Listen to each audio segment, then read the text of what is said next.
Welcome to ಜಿಸನ್ friends. ನನಗೆ ಸ್ವಲ್ಪ order ಬಂದು ಅದ್ರ ಬಗ್ಗೆ ವೀಡಿಯೋ ಮಾಡೋಣ ಅಂತೇಳಿ ವೀಡಿಯೋ ಮಾಡ್ತಿದ್ದೀನಿ. ಫಸ್ಟು ಬಂದುಬಿಟ್ಟು ಕಸ್ಟಮರ್ ಬಂದು ಹೊಸ ಕಸ್ಟಮರ್ ಇವರು. ತುಂಬ ಖುಷಿ ಆಯಿತು ಕಸ್ಟಮರ್, ಯಾಕಂದರೆ ಹೊಸ ಕಸ್ಟಮರು, ಅವ್ರ ಹೆಸರು ಕೂಡ ಗೊತ್ತಿಲ್ಲ ನನಗೆ. ಸುಮ್ಮನೆ ನಮ್ಮ ಬರೀ ಯೂಟ್ಯೂಬಲ್ಲಿ ಚಾನಲಲ್ಲಿ ವೀಡಿಯೋ ನೋಡಿಬಿಟ್ಟು ತುಂಬ ದಿನದಿಂದ ನೋಡ್ತಿದ್ದೀವಿ ಸರ್, ನಿಮ್ಮ ವೀಡಿಯೋಸ್ ಎಲ್ಲ ತುಂಬ ಚೆನ್ನಾಗಿರುತ್ತೆ, ನೀವು ಮಾಡೋ ಜ್ಯುವೆಲ್ರಿ ಅಂತ ನಂಬಿಕೆಯಿಂದ ಒಂದೇ ಸಲ 5 ಲಕ್ಷ ಅಮೌಂಟ್ ಎತ್ಕೊಂಡು ಬಂದು ನಮ್ಮ ಅಂಗಡಿಗೆ ಬಂದು ಒಂದೇ ಸಲ ಡೈರೆಕ್ಟು ಆರ್ಡ್ರ್ ಮಾಡಿದ್ರು. ಅವರು ಇನ್ನೊಂದು ಅಷ್ಟು ನಂಬಿಕೆ ಏನಕ್ಕಂದರೆ ಅವ್ರಿಗೆ ತುಂಬ ದಿನದಿಂದ ನೋಡ್ತಿದ್ವಿ ಸರ್ ವೀಡಿಯೋಸ್. ನಾವು ಸುಮಾರು 1 ವರ್ಷದಿಂದ ಹಿಂದೆ ಒಂದಿನ ನೋಡ್ತಿದ್ವಿ. ಆವಾಗಲೇ ಜ್ಯುವೆಲ್ರಿ ಮಾಡಿಸ್ಬೇಕಂತಿದ್ದು, ಆವಾಗಲೇ ಒಂದು 5 ಲಕ್ಷ ಇತ್ತು ನಮ್ಮ ಹತ್ರ. ರೇಟ್ ಡೌನ್ ಆಗುತ್ತೆ ಅಂತ ನೋಡ್ತಿದ್ವಿ, ಆದರೆ ರೇಟ್ ಡೌನ್ ಆಗಲಿಲ್ಲ, ಮತ್ತು ಇನ್ನೂ ಜಾಸ್ತಿ ಆಗೋಯ್ತು. ಆವಾಗ ತೊಗೊಂಡ್ರೆ ಇನ್ನೂ ಜಾಸ್ತಿ ಆಗ್ತಿತ್ತು ಅಂತ ಹೇಳ್ಬಿಟ್ಟು ಇವಾಗ ಒಂದೇ ಸಲ ಇನ್ನು ಲೇಟ್ ಮಾಡಬಾರ್ದು ಅಂತ ಹೇಳ್ಬಿಟ್ಟು ಒಂದೇ ಸಲ ಬಂದು ಅಮೌಂಟ್ ಎತ್ಕೊಂಡು ಬಂದು ಕೊಟ್ಬಿಟ್ಟು, ಸರ್ 5 ಲಕ್ಷ ಐತೆ ನಮ್ಮ ಹತ್ರ, ಅದು ಏನಾಗುತ್ತೋ ಜ್ಯುವೆಲ್ರಿ ಮಾಡಿಕೊಡಿ ಅಂತ ಹೇಳಿದ್ದಾರೆ. ಒಂದೇಳೆ ಉಳಿದಿದ್ರೆ ಚಿನ್ನ ಕೊಡಿ ಅಂತ ಕೂಡ ಹೇಳಿದ್ದಾರೆ. ಇದು ತುಂಬ ಖುಷಿ ವಿಷಯ. ಕಸ್ಟಮರ್ ಹೆಸರು ಇವೆಲ್ಲ ನಾನು ಡೀಟೇಲ್ ಎಲ್ಲ ಹೇಳಲಿಕ್ಕೆ ಹೋಗಲ್ಲ, ಯಾಕಂದರೆ ಕಸ್ಟಮರ್ ಬಂದು ಚಿಕ್ಕಬಳ್ಳಾಪುರದಿಂದ ಆರ್ಡರ್ ಮಾಡಿದರೆ ಅಷ್ಟವರೆಗೂ ನಾನು ಹೇಳಬಲ್ಲೆ.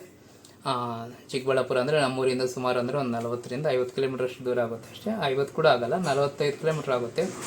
ಅಲ್ಲಿಂದ ಬಂದು ಆರ್ಡ್ರ್ ಮಾಡಿದ್ದಾರೆ. ಅವರು ಗಂಡ ಹೆಂಡತಿ ಇಬ್ಬರು ಬಂದು ನಮ್ಮ ಅಂಗಡಿಗೆ ಬಂದು ಆರ್ಡ್ರ್ ಮಾಡಿ ಹೋದರು. ಅವ್ರು ಆರ್ಡ್ರ್ ಮಾಡಿದ್ದೇನೆಂದರೆ ಇದು ಬಂದು ಇವರು ಮುತ್ತಿನ ಸರ ಮಾಡಿಸ್ಕೋಬೇಕಾ, ಇಲ್ಲಾಂದರೆ ಮೆರೂನ್ ಮಾಡಿಸ್ಕೋಬೇಕಾ, ಗ್ರೀನ್ ಮಾಡಿಸ್ಬೇಕಾ, ಇಲ್ಲ ರೆಡ್ ಕಲರ್, ಪಿಂಕ್ ಕಲರ್ ಅನ್ನೋ ಕನ್ಫ್ಯೂಸಲ್ಲಿದ್ದರು. ನಾನು ಫಸ್ಟಲ್ಲಿ ಹೇಳಿದ್ದೆ ಗ್ರೀನ್ ಮಾಡಿಸ್ಕೊಳ್ಳಿ ಮೇಡಮ್ ಚೆನ್ನಾಗಿರುತ್ತೆ ಅಂತ. ಸರಿ, ಕೊನೆಗೆ ಯೋಚನೆ ಮಾಡಿ ಮನೆಗೆ ಹೋಗಿ ಹೇಳ್ತೀವಿ ಸರ್ ಅಂತ ಹೇಳ್ಬಿಟ್ಟು ಮನೆಗೆ ಹೋಗಿಬಿಟ್ಟು ಸರಿ ಸರ್ ಫೈನಲ್ ಗ್ರೀನೇ ಇರಲಿ ಅಂತ ಹೇಳಿದ್ರು. ಗ್ರೀನ್ ಬಿಟ್ಸ್ ತುಂಬ ಚೆನ್ನಾಗಿ ಬಂದೆ. ಇದು ಒಂಥರ ಹೊಲಪ್ ಕೂಡ ತುಂಬ ಚೆನ್ನಾಗಿದೆ, ಕಲರು ತುಂಬ ಚೆನ್ನಾಗಿದೆ. ಗ್ರೀನು ಒಂಥರ ಅಷ್ಟು ಡಾರ್ಕ್ ಇಲ್ಲ, ಹಂಗಂತಿಲ್ಲ ಲೈಟ್ ಕಲರ್ ಇಲ್ಲ, ತುಂಬ ಚೆನ್ನಾಗಿದೆ ಕಲರು.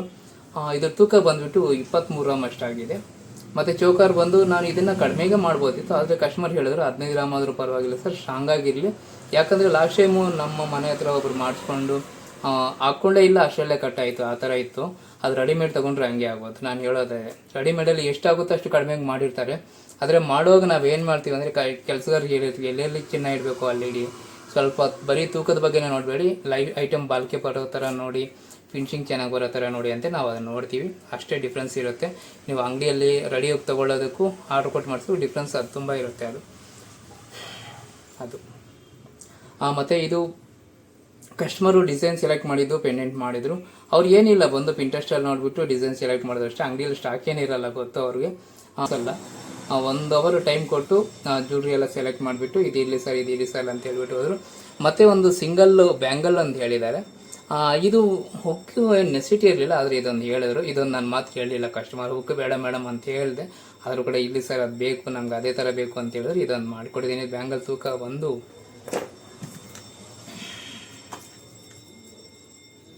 10 ಗ್ರಾಮ್ ಆಗಿದೆ, 10 ಗ್ರಾಮ್ ಆಗಿದೆ. ಅದ್ರ ಬಗ್ಗೆ ಹೇಳ್ತೇನೆ. ಚೋಕರ್ ಬಂದು 15 ಗ್ರಾಮ್ ಆಗಿದೆ, 15 900 ಮಿಲಿ ಆಗಿದೆ. ಮತ್ತು ಇದು ಬಂದು 25 ಗ್ರಾಮ್ ಅಂದ್ಕೊಂಡು 22 ಗ್ರಾಮ್ ಸಮಥಿಂಗ್ ಆಗಿದೆ. ಪರವಾಗಿಲ್ಲ, ಅದರಲ್ಲಿ ಜಾಸ್ತಿ ಆಗಿದೆ, ಇದರಲ್ಲಿ ಕಡಿಮೆ ಆಗಿದೆ, ಆಗುತ್ತೆ. ತುಂಬ ಚೆನ್ನಾಗಿ ಬಂದಿದೆ. ಇದು ಸರ ಮಾತ್ರ ಹಾಕ್ಕೊಂಡ್ರೆ ತುಂಬ ಚೆನ್ನಾಗಿರುತ್ತೆ. ಯಾಕಂದರೆ 25 ಗ್ರಾಮ್ಗೆ ನೀವು ಹಾರ ಬರೋಲ್ಲ. ತುಂಬ ಜನ ಏನು ಮಾಡ್ತಾರೆ ಅಂದರೆ ರೆಡಿಮೇಡಲ್ಲಿ, ಸರ್ ನಾವು ರೆಡಿಮೇಡಲ್ಲಿ ನೋಡಿದ್ದೀವಿ ಹಾರ ಎಲ್ಲ 25 ಗ್ರಾಮ್ಗೆ ಹಾರ ಬರುತ್ತೆ, 50 ಗ್ರಾಮ್ಗೆಲ್ಲ ಸೆಟ್ ಎಲ್ಲ ಬಂದುಬಿಡುತ್ತೆ ಅಂತ ಹೇಳ್ತಾರೆ. ನಾನು ಬರಲ್ಲ ಅಂತ ಹೇಳಲ್ಲ. ನಾನು ಹೇಳೋದೇನೆಂದರೆ ನೀವು ರೆಡಿಮೇಡಲ್ಲಿ ಎಷ್ಟು ಕಡಿಮೆ ಬೇಕಾದರೂ ಅವ್ರು ಮಾಡಿಬಿಡ್ತಾರೆ. ಅವ್ರು ಬೇಕಾಗಿರೋದು ಯಾವ ಕಸ್ಟಮರು ಅವ್ರಿಗೇನು ಬೇಕಿಲ್ಲ, ಯಾಕಂದರೆ ಅವ್ರು ರೆಸ್ಪಾನ್ಸ್ ಮಾಡಬೇಕಾಗಿಲ್ಲ ಅದ್ರ ಬಗ್ಗೆ. ಇವಾಗ ನೀವು ತೊಗೊಂಡು ಹೊರಟೋಗಿರ್ತೀರ, ಜ್ಯುವೆಲ್ರಿ ಹೋಗ್ತೀರಾ, ಫ್ಯಾಕ್ಟ್ರಿಯಿಂದ ಐಟಮ್ ಬಂದಿರುತ್ತೆ, ಕಡಿಮೆಗೆ ಎಷ್ಟಾಗುತ್ತೋ ಅಷ್ಟು, ಅವಾಗೇನು ವ್ಯಾಪಾರ ಆಗಬೇಕಷ್ಟೇ. ಅದು 50 ಗ್ರಾಮ್ ಆದರೆ ಏನು, 100 ಗ್ರಾಮ್ ಆದರೆ ಏನು ಅವ್ರಿಗೆ ಬೇಕಿಲ್ಲ. ಅವ್ರಿಗೆ ಬಿಸ್ನೆಸ್ ಆಗಿಬಿಡ್ಬೇಕಷ್ಟೇ. ಇಷ್ಟು ಗ್ರಾಮ್ ಚಿನ್ನ ಮಾಡಿದ್ರೆ ಇಷ್ಟು ಮೇಕಿಂಗ್ ಚಾರ್ಜ್ ಅಂತ ಬರುತ್ತೆ, ಅಷ್ಟು ಮಾಡ್ತಾರೆ ಅಷ್ಟೇ ಅವರು. ಅದರಲ್ಲಿ ಏನೇನು ಡಿಸೈನ್ ಬರುತ್ತೆ ಎಲ್ಲ ಕೆಲಸಗಾರ ಕೊಟ್ಬಿಟ್ಟು, ಕೆಲಸಗಾರ ತಲೆ ಮೇಲೆ ಆಗಿಬಿಟ್ಟು ಎಷ್ಟಾದರೆ ಕಡಿಮೆಗೆ ಮಾಡ್ಕೊಂಡ್ಬಿಟ್ಟು ನಿಮ್ಗೆ ಬಂದು ಹೋಲ್ಸೇಲ್ದಿಂದ ಬಂದು ಫ್ಯಾಕ್ಟ್ರಿಗೆ ಬಂದು, ಫ್ಯಾಕ್ಟ್ರಿಯಿಂದ ಜ್ಯುವೆಲ್ರಿ ಶಾಪಿಗೆ ಡಿಸ್ಟ್ರಿಬ್ಯೂಟ್ ಆಗುತ್ತೆ. ಜ್ಯುವೆಲ್ರಿ ಶಾಪ್ ಅವರು ಅಷ್ಟೇ, ಅವ್ರಿಗೆ ಏನು ಬೆನಿಫಿಟ್ ಇದೆ, ಯಾವುದೋ ಡಿಸೈನ್ ಇಷ್ಟ ಆಗಿದೆ ತೊಗೊಂಡು ಬರ್ತಾರೆ. ಅವರು ನೋಡಲ್ಲ ಅಂತಲ್ಲ, ಎಲ್ಲರ ಬಗ್ಗೆ ನಾನು ಹೇಳ್ತಿಲ್ಲ. ಕೆಲವರು ನೋಡ್ತಾರೆ, ಕೆಲವರು ಬರೀ ಬಿಸ್ನೆಸ್ ಬಗ್ಗೆನೇ ನೋಡ್ತಾರೆ. ಇವಾಗ ಹಾರ ನಕ್ಲೆಸ್ಸು 50 ಗ್ರಾಮ್ಗೆ ಹಾರ, ನಕ್ಲೆಸ್ಸು, ಜುಮ್ಕಾ ಸೆಟ್ಟು ಎಲ್ಲ ಬಂದುಬಿಡುತ್ತೆ. ಏನಿರುತ್ತೆ ಡಿಸೈನ್ ಅಂದರೆ ಅದು ಏನು ಡಿಸೈನ್ ಇರೋ ತೊಗೊಂಡು ಬರ್ತೀರಾ ನೀವು ಮನೆಗೆ. 50 ಗ್ರಾಮ್ ಅಂದರೆ ಒಂದು 5 ಲಕ್ಷ ಅಂದ್ಕೊಳ್ಳಿ. 5 ಲಕ್ಷ ಐಟಮ್ ತೊಗೊಂಡು ಬಂದು ನೀವು ಮನೆಗೆ ಮನ್ಸ್ಬಿಟ್ಟಾಗ ನೀವು ಅದನ್ನು ಹಾಕ್ಕೊಳ್ಳಲ್ಲ. ಯಾಕಂದರೆ ಕಾಂಪ್ರಮೈಸ್ ಆಗಿ ತೊಗೊಂಡು ಬಂದಿರ್ತಾರೆ, 50 ಗ್ರಾಮ್ಗೆ ಎಲ್ಲ ಬಂದುಬಿಟ್ಟಿದೆ ಅಂತ. ಅದು 50 ಗ್ರಾಮ್ ತಕ್ಕಂಗೆ ಹಂಗೆ ಇರುತ್ತೆ. ನಾನು ಹೇಳೋದಂದರೆ ಹಾರ ಅಂದ್ರೆ ಮಿನಿಮಮ್ 45ರಿಂದ 50 ಗ್ರಾಮ್ ಹಾರಾಗೇ ಬೇಕು. ಒಂದು ನೆಕ್ಲೆಸ್ ಅಂದರೆ 25 ಗ್ರಾಮ್ ಮೇಲೇನಿದ್ರೇ ಚೆನ್ನಾಗಿರೋದು. ಇಲ್ಲ ಒಂದು 15ರಿಂದನೂ ಬರುತ್ತೆ. ಡಿಸೈನ್ ಸಿಂಪಲ್ಲಾಗಿರುತ್ತೆ. ಸಿಂಪಲ್ಲಾಗಿ ಬೇಕು ಅನ್ನೋರು ಹಾರ ಹಾಕೊಳ್ಳೋದು ಸಿಂಪಲ್ಲಾಗಿ ಹಾಕ್ಕೋಬೋದು, ಏನು ತಪ್ಪಿಲ್ಲ. ಬರೀ ನೆಕ್ಲೆಸ್ಸೇ ಮಾಡಿಸ್ಕೋಬೇಕಂದ್ರೆ ಮಿನಿಮಮ್ ಒಂದು 20 ಗ್ರಾಮು 25 ಗ್ರಾಮ್ ಇರಲೇಬೇಕು. ಜುಮ್ಕಾ ಅಂದರೆ ಒಂದು 12ರಿಂದ 15 ಗ್ರಾಮ್ ಇದ್ರೇ ಜುಮ್ಕಾ ಚೆನ್ನಾಗಿರುತ್ತೆ. ಅದ್ರ ಡಿಸೈನ್ ಮೇಲೆ ಡಿಪೆಂಡ್ ಆಗುತ್ತೆ. ಇದನ್ನು ನೀವು ನೋಟಿಸ್ ಮಾಡಿ. ಎಲ್ಲ ರೆಡಿಮೇಡಲ್ಲಿ ತುಂಬ ಒಂದೇ ತೂಕದಲ್ಲಿ ಎಲ್ಲ ಬಂದುಬಿಡ್ತೀವಿ. ನಮಗೆ ನಿಮ್ಮ ಹತ್ರ ಮಾಡಿದ್ರೆ ಬರೀ ಒಂದು ಮಾತ್ರ ಕೊಡ್ತೀರಾ ನೀವು ಅಂತೇಳಿ ತುಂಬ ಜನ ನಾನು ಕೇಳ್ತಿರ್ತಾರೆ. ಅದಕ್ಕೆ ಹೇಳ್ತಿದ್ದೀನಿ, ರೆಡಿಮೇಡ್ ಐಟಮ್ ನನ್ನ ಪ್ರಕಾರ ಅಷ್ಟು ಚೆನ್ನಾಗಿರಲ್ಲ. ಡಿಸೈನ್ ಕೂಡ ಅಷ್ಟೇ, ಅವ್ರು ಯಾರು ಮಾಡಿರೋ ಡಿಸೈನ್ ನೀವೇನು ಹಾಕ್ಕೊಳ್ತಾರೆ, ನೀವು ಕ್ರಿಯೇಟ್ ಮಾಡಿ ಡಿಸೈನ್ನ. ಇವಾಗ ಪಿಂಟ್ರೆಸ್ಟು, ಇನ್ಸ್ಟಾಗ್ರಾಮ್ ಎಲ್ಲರೂ ನೀವು ಡಿಸೈನ್ ನೋಡಿರ್ತೀರ, ಅದರಲ್ಲಿ ಒಂದು ಚೆನ್ನಾಗಿರುತ್ತೆ, ಈ ಡಿಸೈನ್ ಚೆನ್ನಾಗಿರುತ್ತೆ ಅಂತ ಅನ್ಸಿರುತ್ತೆ, ಅದನ್ನು ನೀವು ಮಾಡಿಸ್ಕೊಳ್ಳಿ. ಅಂಗಡಿಗೆ ಹೋಗ್ಬಿಟ್ಟು ಅಮ್ಮಮ್ಮ ಅಂದರೆ ಒಂದು 20 ನೆಕ್ಲೆಸ್ ಇರುತ್ತಾ, ಒಂದು 20 ಹಾರ ಇರುತ್ತಾ, ಅಷ್ಟು ಕೂಡ ಇರಲ್ಲ. ಎಂಥ ದೊಡ್ಡ ಅಂಗಡಿ ಹೋದ್ರೂ ಕೂಡ ನೀವು 50 ಡಿಸೈನ್ ಮಿಂಚಿ ಏನೂ ಇರಲ್ಲ. ಈಗ ಎಂಥದ್ದು ಇಂಡಿಯಾದಲ್ಲಿ ಎಂಥ ಅಂಗಡಿಗಾದರೂ ಹೋಗಿ ನೀವು ಜಾಸ್ತಿ ಅಂದ್ರೆ 100 ಡಿಸೈನ್ ನೋಡ್ತೀರಾ, ಅದಕ್ಕೆ ಮೀರಿ ಇರಲ್ಲ. ಅದೇ ನಾನು ಹೇಳೋದಂದರೆ, ನೀವು ಒಂದು ಆ್ಯಪ್ ಡೌನ್ಲೋಡ್ ಮಾಡ್ಕೊಳ್ಳಿ, ಪಿಂಟ್ರೆಸ್ಟ್ ಅಂತ. ಇಲ್ಲ ನಮ್ಮದು ಚಾನಲ್ನ ಫಾಲೋ ಮಾಡಿ. ನಾವು ಎಷ್ಟು ಹಾರಗಳು ಮಾಡಿರ್ತೀವಿ, ಎಷ್ಟು ಡಿಸೈನ್ ಮಾಡಿರ್ತೀವಿ, ಅದನ್ನು ಕ್ರಿಯೇಟ್ ವಿಡಿಯೋ ಮಾಡ್ತೀವಿ. ಪ್ರತಿಯೊಂದು ಕಸ್ಟಮರ್ ಕೂಡ ಮಾಡ್ಕೊಂಡ್ಮೇಲೆ ಸರ್ ತುಂಬ ಚೆನ್ನಾಗಿದೆ ಡಿಸೈನು, ಅವ್ರು ಫಸ್ಟಲ್ಲಿ ಅವ್ರಿಗೆ ಗೊತ್ತಾಗಲ್ಲ. ಅವ್ರಿಗೆ ಏನಂದರೆ ತೊಗೊಂಡ್ಬಿಡ್ತಾರೆ, ನಮ್ಮ ಮನೆಗೆ ಬಂದಿದ್ದಾರೆ ಅಂತ ಹೇಳ್ಬಿಟ್ಟು ಸರಿ ಮನೆಗೆ ತೊಗೊಳ್ತಾರೆ. ಮತ್ತು 2-3 ದಿನ ಆದಮೇಲೆ ಮತ್ತೆ ಕಾಲ್ ಮಾಡ್ತಾರೆ ತುಂಬ ಜನ, ಸರ್ ತುಂಬ ಚೆನ್ನಾಗಿ ಬಂದಿತ್ತು ನೆಕ್ಲೆಸ್ಸು, ತುಂಬ ಚೆನ್ನಾಗಿದೆ ಹಾರ ಅಂತೇಳಿ. ಅದೇನು ಮೇಡಮ್ ಮೊನ್ನೆ ಬಂದಾಗ ಡೌಟಾಗಿ ಇಸ್ಕೊಂಡ್ರಿ ಅಂತ ನಾವು ಕೇಳ್ತೀವಿ. ಇಲ್ಲ ಸರ್, ಮತ್ತು ನಮ್ಮ ಸುತ್ತಮುತ್ತಲೆಲ್ಲ ನಾವು ತೋರಿಸಿದ್ರು ತುಂಬ ಚೆನ್ನಾಗಿದೆ ಅಂತಿದ್ದಾರೆ ಅಂತೇಳಿ ತುಂಬ ಜನ ಅಂತ ಫೀಡ್ಬ್ಯಾಕ್ ಕೊಡ್ತಾರೆ. ಅದು ಖುಷಿ ಆಗುತ್ತೆ. ನಾನು ಅದಕ್ಕೆ ಕಾರಣ ಏನಂದರೆ, ನೀವು ಡಿಸೈನು ಹುಡುಕಿ ಸೆಲೆಕ್ಟ್ ಮಾಡೋದ್ರಲ್ಲಿ ಇರುತ್ತೆ ಅದೆಲ್ಲ, ಆಯಿತಾ. ನೀವು ಬರೀ ತೂಕ ನೋಡ್ಕೊಂಡಿದ್ರೆ ಡಿಸೈನಿಂಗ್ ಬರಲ್ಲ. ಅದು ತಕ್ಕಂಗೆ ಯಾವ ಡಿಸೈನ್ ತಕ್ಕಂಗೆ ಎಷ್ಟು ತೂಕ ಬೇಕು ಅನ್ನೋದು ಅದು ನಾವು ಡಿಸೈಡ್ ಮಾಡ್ತೀವಿ. ನೀವು ಅಮೌಂಟ್ ರೆಡಿ ಮಾಡ್ಕೋಬೇಕಷ್ಟೇ.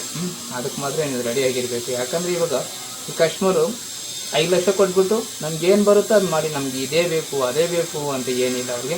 ಅವ್ರಿಗೆ ಡಿಸೈನ್ ಸೆಲೆಕ್ಟ್ ಮಾಡಿದ್ರೆ ಅಷ್ಟೇ. ಅವ್ರ ತೂಕದ ಬಗ್ಗೆ ತಲೆ ಕೆಡ್ಸ್ಕೊಂಡು ಹೇಳ್ತಿದ್ರು, ಅವ್ರ ಗಂಡ ಕೂಡ ಹೇಳ್ತಿದ್ರು, ಸರ್ ತೂಕದ ಬಗ್ಗೆ ನೋಡಬೇಡಿ, 1 ಗ್ರಾಮ್ 2 ಗ್ರಾಮ್ 3 ಗ್ರಾಮ್ 5 ಗ್ರಾಮ್ ಎಷ್ಟು ಜಾಸ್ತಿ ಆದರೂ ಪರವಾಗಿಲ್ಲ, ನೀಟಾಗಿ ಬರಬೇಕಷ್ಟೇ. ಯಾಕಂದ್ರೆ ನಾವು ಹುಡ್ಕೊಂಡು ಬಂದು ಮಾಡ್ತಿರೋದೇ ಫಿನಿಶಿಂಗ್ ಚೆನ್ನಾಗಿರಬೇಕು ಅಂತ. ಬೇರೆ ಕಡೆ ಎಲ್ಲ ನಾವು ರೆಡಿ ತೊಗೊಂಡಿದ್ದೀವಿ ಇಷ್ಟು ದಿನ, ಅದು ಚೆನ್ನಾಗಿರಲಿಲ್ಲ, ನಮ್ಗೆ ಇಷ್ಟ ಆಗಲಿಲ್ಲ ಅಂತೇಳಿ ಹೇಳಿದ್ದಾರೆ. ಅದು ಹಂಗಾಗಿ ನಾನು ಇದನ್ನು ಕೇರ್ ತೊಗೊಂಡು ತುಂಬ ನೀಟಾಗಿ ಮಾಡಿಕೊಟ್ಟಿದ್ದೀನಿ. ಇದಂತೂ ಇದೆ ಅಂತಲ್ಲ, ಎಲ್ಲನೂ ಅಷ್ಟೇ ನಮ್ಮ ಕೆಲಸಗಾರರು ಹೇಳೋದಷ್ಟೇ. ನಿಮಗೆ ಡೀಟೇಲಾಗಿ ಕೊನೆಯಲ್ಲಿ ವೀಡಿಯೋದಲ್ಲಿ ತೋರಿಸ್ತೀನಿ. ಎಲ್ಲೆಲ್ಲಿ ಕೆಲಸ ಇದೆ ಅಂತ ನಾನು ಇವಾಗ ವೀಡಿಯೋದಲ್ಲಿ ತೋರಿಸ್ತೀನಿ. ಅದಕ್ಕಾದ್ರೆ ನೀವು ವೀಡಿಯೋನ ನೋಡಲೇಬೇಕು. ಇದು ಹೆಸರೆಲ್ಲ ತೋರಿಸೋದು ಬೇಡ. ಈಗ ಮತ್ತೆ ಇನ್ನೊಂದು ಬೇರೆ ವಿಷಯ ಹೇಳಕ್ಕೆ ಹೊರಟಿದ್ದೀನಿ. ಏನಂದರೆ, ಇವಾಗ ಇದು 24 ಕ್ಯಾರೆಟ್ ಈ ಥರ ನೀವು ಪ್ಯಾಕಿಂಗ್ ಐಟಮ್ಸ್ ತೊಗೊಂಡ್ರೆ ಏನಾಗುತ್ತೆ ಅಂದರೆ, ನಿಮಗೆ ಇದರಲ್ಲಿ ಫೇಕ್ ಮಾಡೋ ಅವಕಾಶ ಇರುತ್ತೆ ಒಂದು. ಮತ್ತು ಇನ್ನೊಂದು ಏನಂದರೆ, ಇದನ್ನು ನೀವು ಟೆಸ್ಟ್ ಮಾಡಲಿಕ್ಕಾಗಲ್ಲ. ಅದೇ ನಾವು ಕೊಟ್ಟಿರ್ತೀವಲ್ಲ, kg ಬಾರಲ್ಲಿ ಕಟ್ ಮಾಡಿ ಕೊಟ್ಟಿರ್ತೀವಲ್ಲ ನಾವು, ಅದನ್ನು ನೀವು ಟೆಸ್ಟ್ ಮಾಡಿಸ್ಕೋಬೋದು. ಎಲ್ಲ ಬೇಕಾದ್ರೂ ಟೆಸ್ಟ್ ಮಾಡಿಸ್ಬೋದು. ಅಕ್ಯುರಿಟಿ ಅಷ್ಟೇ ಬರುತ್ತೆ. ಮತ್ತು ನಿಮಗೆ ಮೇಕಿಂಗ್ ಚಾರ್ಜ್ ಏನು ಬೀಳಲ್ಲ. ಇವಾಗ ಇದು ಮಾಡಲಿಕ್ಕೆ ಕಾಯಿನ್ ಮಾಡಲಿಕ್ಕಾಗಿರೋದು, ಬಿಸ್ಕೆಟ್ ಮಾಡಲಿಕ್ಕಾಗಿರೋದು, ಇದಕ್ಕೆಲ್ಲ ನಮಗೆ 3% ಚಾರ್ಜ್ ಮಾಡಿರ್ತಾರೆ. ನಿಮ್ಮ ಕೈಗೆ ಸಿಗೋಷ್ಟರಲ್ಲಿ ಅದು 5% ಆದರೂ ಚಾರ್ಜ್ ಆಗಿರುತ್ತೆ. 5% ಅಂದರೆ ಇವತ್ತು ರೇಟಲ್ಲಿ ಲೆಕ್ಕ ಬರೋಲ್ಲ ಅಷ್ಟು ಬೇಗ. ಹೀಗೆ 400ರಿಂದ 450 ರೂಪಾಯಿವರೆಗೂ ನಿಮ್ಗೆ ಚಾರ್ಜ್ ಬೀಳುತ್ತೆ. ಬೇಕಿತ್ತು ಅವೆಲ್ಲ. ನೀವು 20 ಗ್ರಾಮ್ ಚಿನ್ನ ತೊಗೋಬೇಕಂದ್ರೆ 1 ಗ್ರಾಮ್ಗೆ 400 ರೂಪಾಯಿ ನೀವು ಚಾರ್ಜ್ ಕೊಡಬೇಕು ಅನ್ನೋ ಸಿಟಿನೇ ಇಲ್ಲ. ಅವಾಗ ಅದೇ ನಮಗೆ ಕೊಟ್ಟರೆ ನಾವು ಗ್ರಾಮ್ಗೆ ಒಂದು 50 ರೂಪಾಯಿ ಚಾರ್ಜ್ ಮಾಡಿ ನಿಮಗೆ 24 ಕ್ಯಾರೆಟ್ ಗೋಲ್ಡ್ನ ಕೊಟ್ಬಿಡ್ತೀನಿ 50 ರೂಪಾಯಲ್ಲಿ 400 ರೂಪಾಯಲ್ಲಿ. ಯೋಚನೆ ಮಾಡಿ. ಬಿಸ್ಕೆಟ್ ತೊಗೋಬೇಕಂದ್ರೆ G7ಗೆ ಬಂದು ಅಮೌಂಟ್ ಕೊಟ್ಬಿಟ್ಟು ತೊಗೋಬೇಡಿ. ನಾನು ಹೇಳ್ತಿದ್ದೀನಿ, ಯಾವುದೇ ಕಾರಣಕ್ಕೂ ಸಾಲ ಅಂತೂ ಕೊಡಲ್ಲ ಇವರು. ನನಗೆ ತುಂಬ ಜನ ನನಗೆ ಎಷ್ಟು ಹೇಳ್ತಿದ್ರು ಕೂಡ ನಮಗೆ ಸ್ವಲ್ಪ, ನಾನು ಎಲ್ಲ ಕಸ್ಟಮರ್ಗೆ ಹೇಳ್ತಿಲ್ಲ, ಕೆಲವ್ರ ಬಗ್ಗೆ ಮಾತ್ರ ಹೇಳ್ತಿದ್ದೀನಿ. 99% ಕಸ್ಟಮರು ನನ್ನ ಹತ್ರ ಯಾರು ಕೂಡ ಸಾಲ ಇಡಲ್ಲ. ಅಷ್ಟು ಜೆನ್ಯೂನ್ ಆಗಿರೋ ಕಸ್ಟಮರ್ಸ್ ಇದ್ದಾರೆ. 1% ಕಸ್ಟಮರ್ ಬಗ್ಗೆ ನಾನು ಹೇಳ್ತಿದ್ದೀನಿ. ಅಂಥವ್ರು ನೀವು ಬರಲೇಬೇಡಿ ಅಂಗಡಿಗೆ. ಸಾಲ ಇಡೋವಂಥವ್ರು ಬರಲೇಬೇಡಿ, ನಾನು ಮುಲಾಜಿಲ್ಲೇ ಹೇಳ್ತೀನಿ. ಯಾಕಂದರೆ ನಾವು ತಗೊಳ್ತಿರೋದು ತುಂಬ ಪರ್ಸೆಂಟೇಜ್, ತುಂಬ ಕಡಿಮೆ. ಬರೀ ಗ್ರಾಮ್ಗೆ 50 ರೂಪಾಯಿ ಲಾಭ ತೊಗೊಳ್ತಿದ್ದೀನಿ ನೀವು 24 ಕ್ಯಾರೆಟ್ ಗೋಲ್ಡ್ ಕೊಡುವಾಗ. ಅಂಥದ್ರಲ್ಲಿ ಬಿಸ್ನೆಸ್ಸು ಮಾಡುವಾಗ ನಮ್ಮ ಬಗ್ಗೆನೂ ಸ್ವಲ್ಪ ಯೋಚನೆ ಮಾಡಿ. ಇಷ್ಟು ಕಡಿಮೆಯಾಗಿ ನಾವು ಏನಕ್ಕೆ ಮಾಡ್ತಿದ್ದೀವಿ ಅಂದರೆ, ನಮ್ಮ ಕೈಯಲ್ಲಿ ಆಗಿದ್ದು, ಯಾಕಂದರೆ ನಾವು ಸ್ಟಾಕ್ ಮಾಡೋ ಅಷ್ಟು ರೇಂಜಲ್ಲಿಲ್ಲ. ಒಂದು ಏನೇನೆಂದರೆ, ನಮಗೆ ಕಸ್ಟಮರ್ ಬೇಕು. ಫಸ್ಟ್ ಆಫ್ ಆಲ್ ಕಸ್ಟಮರ್ ಇವತ್ತು ನಾವು ಚಿನ್ನ ತೆಗೆದುಕೊಟ್ಟಿದ್ರೆ ಅವ್ರಿಗೆ ನೆಕ್ಸ್ಟ್ ಅವರು ನಮ್ಮ ಹತ್ರ ಜ್ಯುವೆಲ್ರಿ ಮಾಡ್ಲಿಕ್ಕೆ ಬರ್ತಾರೆ ಅನ್ನೋ ಉದ್ದೇಶದಿಂದ ನಾನು ತುಂಬ ರೀಸನಬಲ್ಗೆ ನಮ್ಮ ಹುಡುಗರು ಹೇಳ್ತಿರ್ತಾರೆ, ಶ್ರೀನಾಥ್ ಆಗಿರ್ಬೋದು, ಗಂಗಾರ್, ನಾನು ಬೈತಿರ್ತಾರೆ, ಏನಣ್ಣ ಅಷ್ಟು ಕಡಿಮೆಗೆ ನಾವು ಮಾಡ್ತೀವಿ, ಏನು ಬರುತ್ತೆ, ನಾವು ಹೋಗಿ ಬಂದಿರೋ ಕೂಡ ಚಾರ್ಜ್ ಕೂಡ ಬರೋಲ್ಲ ಅಂತ ಹೇಳ್ತಿರ್ತಾರೆ. ನಾನು ಹೇಳ್ತೀನಿ ಅದೆಲ್ಲ ತಲೆಗೆ ಹಾಕ್ಕೋಬೇಡಿ, ಕಸ್ಟಮರ್ನ ಇಟ್ಕೊಳ್ಳಿ ಅಂತ ನಾನು ಹೇಳ್ತಿರ್ತೀನಿ. ತುಂಬ ಲಾಸ್ ಆಗುತ್ತೆ. ನಾನು ಹೇಳೋದೇನೆಂದರೆ ಮಾಡೋದೇ ತುಂಬ ಕಡಿಮೆ ಪರ್ಸೆಂಟೇಜ್ ಮಾಡಿದ್ದು, ಅದರಲ್ಲಿ ಸಾಲ ಇಟ್ಟು ಮತ್ತೆ ಕೊಡ್ತೀವಿ ಅನ್ನೋದು, ಬಾರ್ಗಿನ್ ಮಾಡೋದು, ಸ್ವಲ್ಪ ಅಮೌಂಟು ಇಟ್ಕೊಳ್ಳೋವಾಗ 1,000 ರೂಪಾಯಿ ಇಟ್ಕೊಳ್ಳೋದು, 500 ಈ ಥರ ಎಲ್ಲ ಮಾಡಬೇಡಿ ಅವರೇ, ಅದೆಲ್ಲ ಕರೆಕ್ಟ್ ಅಲ್ಲ. ಅದು ಯಾರೇ ಆಗಿರ್ಬೋದು, ಅದು ಕರೆಕ್ಟ್ ಅಲ್ಲ. ನಾನು ಅಷ್ಟೇ ಎಲ್ಲಾದರೂ ವ್ಯಾಪಾರ ಮಾಡಿದ್ರೆ ನಾನು ಅವ್ರು ಜಾಸ್ತಿ ಆಗಿರುತ್ತೆ ಕಡಿಮೆ ಸಾಕ ಇನ್ನೇನಾದ್ರು ಕೊಡಬೇಕಂತ ನಾನು ಕೇಳ್ತೇನೆ ಮಾತಿಗೆ. ಯಾಕಂದರೆ ಖುಷಿಯಾಗಿರಬೇಕು. ನಾವು ಬಿಸ್ನೆಸ್ ಕೊಟ್ಟಾಗ ಅವ್ರು ಪ್ರತಿಯೊಬ್ಬರು ಕೂಡ ನಮ್ಮಿಂದ ನಾವು ಒಂದು ಬಿಸ್ನೆಸ್ ಕೊಟ್ಟಾಗ ಅವರು ಖುಷಿ ಪಡಬೇಕು ಅನ್ನೋದೇ ನನ್ನ ಉದ್ದೇಶ. ಹಂಗಂತೇಳಿ ಜಾಸ್ತಿ ಕೊಡಿ ಅಂತ ನಾನೇನು ಹೇಳ್ತಿಲ್ಲ. ಅದಕ್ಕೊಂದು ಬೆಲೆ ಇರುತ್ತೆ, ಅದನ್ನು ತಿಳ್ಕೊಂಡು ಅದಕ್ಕೆ ಎಷ್ಟಿರುತ್ತೆ ಅಷ್ಟು ಕೊಡಿ ಅಂತ ನಾನು ಕೇಳ್ತಿದ್ದೀನಿ ಅಷ್ಟೇ, ಇನ್ನೇನಿಲ್ಲ. ತುಂಬ ಹೇಳ್ಬಿಟ್ಟಿದ್ದೀನಿ. ಮತ್ತು ಏನೋ ಹೇಳ್ತಿದ್ದೀನಿ ಎಲ್ಲ ಹೋಯ್ತಿದ್ದು. ಇದು ಬೀಡ್ಸ್ ಬಂದು, ಈ ಬೀಡ್ಸ್ ಬಗ್ಗೆ ಹೇಳ್ತೀನಿ. ಇದು ಬಂದು ಈ ಥರ ಬೀಡ್ಸ್ ತಂದೀವಲ್ಲ, ಇದು ಉಳಿದಿದ್ದಾವೆ. ಇದು ನಾನು ಹೇಳೋದ್ರೆ ಈ ಥರ ಬೀಡ್ಸ್ ಏನಾದ್ರು ನೀವು ತೊಗೋಬೇಕಂದ್ರೆ ಅಂಗಡಿಗಳಲ್ಲಿ ಇದಕ್ಕೆ ತುಂಬ ಚಾರ್ಜ್ ಮಾಡ್ತಾರೆ. ಕೆಲವು ಅಂಗಡಿಗಳಲ್ಲಿ ಇದಕ್ಕೆ ಆ ರೀಸನ್ನೇ ಇರೋಲ್ಲ, ಅಷ್ಟೊಂದು ಚಾರ್ಜ್ ಮಾಡಿರ್ತಾರೆ. ನಾನು ಹೇಳೋದೇನೆಂದರೆ ಇದು ಒರಿಜಿನಲಾಗಿ ನಾನು ಹೇಳ್ತೀನಿ. ಇದರ ರೇಟ್ ಎಷ್ಟಿದೆ ಅಂತೇಳಿ ನಾನು ಕೆಲಸಗಾರನೂ ಕೇಳಿರಲ್ಲ, ಏನೂ ಕೇಳಿರಲ್ಲ. ನಾನು ಹೇಳ್ತೀನಿ ಕಸ್ಟಮರ್ಗೆ ಅದು ಏನು ಬೇಕೋ ಅದಕ್ಕೆ ನಾನು ಹಾಕ್ತೀನಿ ಮೇಡಮ್, ನೀವು ಒರಿಜಿನಲ್ ಅನ್ಬೇಡಿ, ಡೂಪ್ಲಿಕೇಟ್ ಅನ್ಬೇಡಿ. ಏನಿದೆ ಬೀಡ್ಸ್ ಅಷ್ಟೇ, ಅದು ಏನು ನೀವು ಇದರಲ್ಲಿ ಇದು ತುಂಬ ಕಾಸ್ಟ್ಲಿ ಇಟ್ಟು ತೊಗೊಂಡ್ಬಿಟ್ಟು ಮಾತ್ರಕ್ಕೆ ನಿಮ್ಗೆ ಏನೂ ಬರೋದು ಏನಿಲ್ಲ, ರಿಟರ್ನ್ ಕೊಟ್ಟಾಗ ಏನೂ ಬರೋಲ್ಲ. ಇವಾಗ ಇದು ಸರ ಬಂದುಬಿಟ್ಟು ನನ್ನ ಪ್ರಕಾರ ಒಂದು 500 600 ರೂಪಾಯಿ ಬಿದ್ದಿರುತ್ತೆ ಅಂದ್ಕೊಳ್ಳಿ. ಇದನ್ನೇ ನೀವು ಒರಿಜಿನಲ್ ಅಂತ ತೊಗೊಂಡ್ರೆ ಏನಾಗುತ್ತೆ ಅಂದರೆ 3-4 ಸಾವಿರ 5,000 ಹಂಗೆ ಬಿಲ್ ಮಾಡಿರ್ತಾರೆ ಒಂದೊಂದು ಲೈನ್ಗೆ. ಈ ಥರ ಒಂದು ಲೈನ್ ಬಂದಿರುತ್ತಲ್ಲ, ಇದು ತೂಕದ ಲೆಕ್ಕದಲ್ಲಿ ಕೊಡ್ತಾರೆ. ಇವೆಲ್ಲ ತಗೋಬೇಡಿ, ಅವೆಲ್ಲ ಯಾರಿಗಂದರೆ ನಮ್ಮಂಥವ್ರಿಗಲ್ಲ, ಯಾರೋ ತುಂಬ ಕೋಟಿ ಸಂಪಾದನೆ ಮಾಡಿರ್ತಾರೆ ಅಂಥವ್ರಿಗೆ ಅವೆಲ್ಲ ಬಿಸ್ನೆಸ್ ಅಲ್ಲ. ತುಂಬ ಜನ ನನ್ನನ್ನು ಕೇಳ್ತಾರೆ ಈ ಥರ ಬೀಡ್ಸ್ ಹಾಕಿದಾಗ ನಾನು ಚಾರ್ಜ್ ಏನು ದೊಡ್ಡದಾಗಿ ಏನು ಮಾಡಿರಲ್ಲ, ಏನು ಸರ್ ಇದು ಒರಿಜಿನಲ್ ಬೀಡ್ಸ್ ಅಂತ ಕೇಳ್ತಾರೆ. ಒರಿಜಿನಲ್ ಆದರೆ ಏನು, ಡೂಪ್ಲಿಕೇಟ್ ಆದರೆ ಏನಂತ, ಇದೆಲ್ಲ ಬೀಡ್ಸ್ ಎಲ್ಲ ಇಟ್ಕೊಂಡು ಏನು ಮಾಡ್ತೀರಾ ಹೇಳಿ. ಇದೆಲ್ಲ ನೀವು ನಾನು ಒರಿಜಿನಲ್ ಅಂದರೆ ಒರಿಜಿನಲ್, ಡೂಪ್ಲಿಕೇಟ್ ಅಂದರೆ ಡೂಪ್ಲಿಕೇಟ್, ಇದರಲ್ಲಿ ಏನು ಯೂಸ್ ಇಲ್ಲ. ನಾನು ಹೇಳ್ತಿರೋದು ನೀವು ಡೈಮಂಡೇ ತೊಗೋಬೇಡಿ ಅಂತ ಹೇಳ್ತೀನಿ. ನಾನು ಅಂಥದ್ದು ಡೈಮಂಡೇ ನನಗೆ ಬೇಕಿಲ್ಲ. ಒರಿಜಿನಲ್ ಆದರೂ ಪರವಾಗಿಲ್ಲ, ಡೂಪ್ಲಿಕೇಟ್ ಆದರೂ ನನಗೆ ಬೇಕಿಲ್ಲ. ಅವೆಲ್ಲ ನಮ್ಗೆ ಬೇಕಾಗಿರೋ ಚಿನ್ನನ ಸೇವ್ ಮಾಡಿ ಅಷ್ಟು ಬಿಟ್ಟರೆ ಆ ಕಲ್ಲುಗಳ ಮೇಲೆ ಈ ಥರ ಬೀಡ್ಸ್ ಮೇಲೆ ಇನ್ವೆಸ್ಟ್ ಮಾಡಬೇಡಿ ಅಂತ ನಾನು ಹೇಳ್ತೀನಿ. ಇದು ನಮ್ಗೆ ಇಷ್ಟ ಇದೆ ಈ ಥರ ಹಾಕ್ಕೋಬೇಕು ಅಂತ ಹಾಕ್ಕೋಬೋದು, ಅಷ್ಟು ಬಿಟ್ಟರೆ ಇದರಲ್ಲಿ ಒರಿಜಿನಲ್ ಡೂಪ್ಲಿಕೇಟ್ ಅಂತ ತಿಳ್ಕೊಂಡು ತಲೆನೋವು ಇಟ್ಕೋಬೇಕು ಹೋಗಬೇಡಿ. ಮತ್ತು ಇನ್ನೂ ಏನೋ ಹೇಳಬೇಕು, ತುಂಬ ಇದೆ ಮಾತುಗಳು, ಏನೇನೋ ಇತ್ತು ಆದರೆ ಏನು ನೆನಪು ಬರ್ತಿಲ್ಲ. ಯಾಕಂದರೆ ನಮ್ಮ ವಿಡಿಯೋ ನೋಡಿ ನಿಮ್ಗೆ ಏನಾದರೂ ಇನ್ಫಾರ್ಮೇಷನ್ ಗೊತ್ತಿರೋದು ನಿಮಗೆ ಡೈರೆಕ್ಟಾಗಿ ಹೇಳಿ ನೀವು ತಿಳ್ಕೊಬೇಕು. ಅದರಿಂದ ತಿಳ್ಕೊಂಡು ನೀವು ನಮ್ಮ ಅಂಗಡಿಗೆ ಬಂದು ಆರ್ಡ್ರ್ ಮಾಡ್ತೀರಾ, ಇಲ್ಲ ಎಲ್ಲರೂ ಹೋಗಿ ತೊಗೊಂಡೋಕೆ ಹೋದಾಗ ನೀವು ಮೋಸ ಹೋಗ್ದಿರ ಇರಲಿ. ಯಾಕಂದರೆ ಕೆಲವರು ನನಗೆ ಕೇಳ್ತಾರೆ, ತೊಗೊಂಡ್ಬಿಟ್ಟ ಮೇಲೆ ಮತ್ತೆ ನಮಗೆ ಬಿಲ್ ಕಳಿಸ್ತಾರೆ, ನೋಡಿ ಸರ್ ಇಷ್ಟು ಬಿಲ್ ಮಾಡಿದ್ದಾರೆ ಅಂತ. ನಾನು ಹೇಳ್ತೀನಿ ಅಯ್ಯೋ ಮೋಸ ಐತೆ ಅಂತೇಳಿ. ಅವಾಗ ನಾನು ಏನು ಹೇಳೋಕ್ಕೂ ಆಗಲ್ಲ ಪಾಪ, ಯಾಕಂದರೆ ಅಷ್ಟು ಬೆಲೆ ಇರಲ್ಲ ಅದಕ್ಕೆ. ಅಷ್ಟು ಬೆಲೆ ಕೊಟ್ಬಿಟ್ಟು ಬಂದುಬಿಟ್ಟಿರ್ತಾರೆ, ಬಿಲ್ ಹಾಕ್ಸ್ಕೊಂಡು ಬಂದುಬಿಟ್ಟು ಒಂದ್ಸಲ ಅಂಗಡಿಯಿಂದ ಆಚೆ ಕಡೆ ಬಂದಮೇಲೆ ಆಗೋಯ್ತು ಅದು. ಮತ್ತು ಏನು ಮಾಡೋಕ್ಕಾಗಲ್ಲ, ಬಿಲ್ ಹಾಕ್ಸ್ಕೊಂಡು ತೊಗೊಂಡು ಬಂದುಬಿಟ್ಟಿರ್ತಾರೆ. ಆ ಥರ ಆಗುತ್ತೆ. ಮತ್ತು ಇನ್ನೂ ಕೆಲವು ಬುದ್ಧಿವಂತಿಕೆಯಿಂದ ಏನು ಮಾಡ್ತಾರೆ ಅಂದರೆ ಸುಮ್ಮನೆ ಕ್ವಶನ್ಗಳೆಲ್ಲ ಕೇಳಿಬಿಟ್ಟು ಕೊನೆಯಲ್ಲಿ ಇಷ್ಟೆಲ್ಲ ಆಗುತ್ತೆ ಅಂದರೆ ಹೌದಾ ಸರ್, ಸರಿ ಸರ್ ಅಂಥೇಳಿ ತುಂಬ ಜನ ಟೈಮ್ ವೇಸ್ಟ್ ಮಾಡೋರು ಇದ್ದಾರೆ. ಆ ಥರ ಎಲ್ಲ ಮಾಡಬೇಡಿ. ನಾನು ಹೇಳ್ತಿರೋದ್ರಿಂದ ನನಗೆ ತುಂಬ ಪೇಷನ್ಸ್ ತುಂಬ ಕಡಿಮೆ ಇರುತ್ತೆ, ತುಂಬ ತಾಳ್ಮೆಯಿಂದ ಮಾತಾಡ್ತಿರ್ತೀನಿ ಅಷ್ಟೇ. ನಾನು ಒರಿಜಿನಲಾಗಿ ನಂಗೆ ಇಲ್ಲಿ ಕೂತ್ಕೊಂಡು ಹೇಳಲಿಕ್ಕೂ ಕೂಡ ನನಗೆ ಓಪಿಕೆ ಇರೋಲ್ಲ. ಒಂದು ಹೊಸ ಜ್ಯುವೆಲ್ರಿ ಬಂದಿದೆ, ಅದ್ರ ಬಗ್ಗೆ ಮಾಡಬೇಕು, ವೀಡಿಯೋ ಮಾಡಬೇಕು ಅನ್ನೋ ಖುಷಿಯಿಂದ ಮಾಡ್ತೀನಿ. ಅದರಿಂದ ಯಾರಾದರೂ ಕಸ್ಟಮರ್ ಬರ್ತಾರೋ ಅನ್ನೋ ಉದ್ದೇಶದಿಂದ ವೀಡಿಯೋ ಮಾಡ್ತೀವಿ. ಏನು ಮಾಡ್ತಾರೆ ಅಂದರೆ ಕೆಲವರು ಎಲ್ಲ ವಿಚಾರಿಸ್ತಾರೆ, ಸರ್ ನಮ್ಮ ಹತ್ರ ಅಷ್ಟು ಚಿನ್ನ ಇದೆ, ಅದನ್ನು ಹೆಂಗೆ ಮಾಡಿಕೊಡ್ತೀರಾ ಏನು ಅಂತೇಳಿ ಎಲ್ಲ ಮಾಡಿದ್ಮೇಲೆ ಮತ್ತೆ ನೋಡಿದ್ರೆ ಬೇರೆ ಕಡೆ ಮಾಡಿಸ್ಕೊಂಡು ಬಂದು ಮತ್ತೆ ಬಿಲ್ ಕಳಿಸಿರ್ತಾರೆ. ನನಗೆ ಈ ಥರ ಆಯಿತು, ಮೋಸ ಆಯಿತು ಅಂತ ಏನು ಪ್ರಯೋಜನ ಆಗ. ಈಗ ನಮ್ಮೂರಲ್ಲೇ ಒಬ್ಬರು, ಅವರು 24 ಗಂಟೆ ನಮ್ಮ ಅಂಗಡಿ ಮುಂದೆನೇ ಓಡಾಡ್ತಿರ್ತಾರೆ, ಆದರೆ ಅಷ್ಟು ಪರಿಚಯ ಇರಲಿಲ್ಲ. ಲಾಸ್ಟ್ ಟೈಮು ಒಂದು ಎಸ್ಟಿಮೇಟ್ ಹಾಕ್ಸ್ಕೊಂಡು ಹೋದರು, ಯಾವುದೋ ಒಂದು ನೆಕ್ಲೆಸ್ಗೆ ಎಸ್ಟಿಮೇಟ್ ಹಾಕ್ಸ್ಕೊಂಡು ಹೋದರು. ನಾನು ಹಾಕ್ಕೊಟ್ಟಿರೋ ಬಿಲ್ಗೆ ಅವತ್ತು ರೇಟ್ಗೆ ತುಂಬ ಕಡಿಮೆ ಇತ್ತು, ಸುಮಾರು ಅಂದರೆ ಒಂದು 100-120 ರೂಪಾಯಿ ಕಡಿಮೆ ಇತ್ತು. ನಾನು ಹೇಳಿದ್ದೀನಿ ರೇಟ್ ಬಗ್ಗೆ ನೋಡಬೇಡಿ, ನೀವು ತೊಗೋಬೇಕಂತ ಬಂದಿದ್ದೀರಲ್ಲ ತೊಗೊಂಡ್ಬಿಡಿ, ಚಿನ್ನ ತೊಗೊಳ್ಳಿ, ಇಲ್ಲಾಂದರೆ ಜ್ಯುವೆಲ್ರಿ ಬೇಕಾದ್ರೆ ಯಾವತ್ತಾದ್ರೂ ಮಾಡಿಸ್ಕೊಳ್ಳಿ. ಡಿಸೈನ್ ನಾನು ಹೇಳ್ತಿದ್ದೀನಿ, ಅದು 20 ಗ್ರಾಮ್ಗೆ 30 ಗ್ರಾಮ್ಗೆ ಬರುವಂಥ ಡಿಸೈನ್ಗಳಲ್ಲ ಅದು. ಅವ್ರು ನೋಡಿರೋದು ಬೇರೆ ಡಿಸೈನ್ ಇದೆ. ಅವ್ರು ತೂಕ ಹೇಳೋದು 15 ಗ್ರಾಮು 10 ಗ್ರಾಮಲ್ಲಿ ಹೇಳ್ತಿದ್ದಾರೆ. ಅದೆಲ್ಲ ಆಗಲ್ಲ ಅಂತ ಹೇಳಿದ್ದೀನಿ. ಸರಿ, ಏನು ಮಾಡಿದ್ದಾರೆ, ನಾನು ಹೇಳಿದ್ದೀನಿ, ನಾನು ಓಪನ್ ಆಗಿರೋದನ್ನು ಹೇಳಿದೆ. ಸುಮ್ಮನೆ ಟೈಮ್ ವೇಸ್ಟ್ ಮಾಡೋದು ಬೇಡ. ನಿಮ್ಮ ಹತ್ರ ಅಮೌಂಟ್ ಇದೆಯಾ, ಚಿನ್ನ ತೆಗೆದು ಇಟ್ಕೊಳ್ಳಿ. ಇಲ್ಲ ನಿಮ್ಮ ಹತ್ರ ಅಮೌಂಟ್ ರೆಡಿ ಇದೆಯಾ, ಇನ್ನೂ ರೆಡಿ ಮಾಡಿಸೋಷ್ಟು ಶಕ್ತಿ ಇದೆಯಾ, ಜ್ಯುವೆಲ್ರಿ ಇಷ್ಟು ತೂಕ ಆಗುತ್ತೆ ಅಂದರೆ ಅದನ್ನು ನಂಬಿಬಿಟ್ಟು ತೊಗೊಂಡು ಮಾಡಿಸೋಬೇಕಾಗಿತ್ತು. ಅದು ಬಿಟ್ಟು ಹೋಗ್ಬಿಟ್ಟು ಬೇರೆ ಅಲ್ಲಿ ತೊಗೊಂಡ್ರು.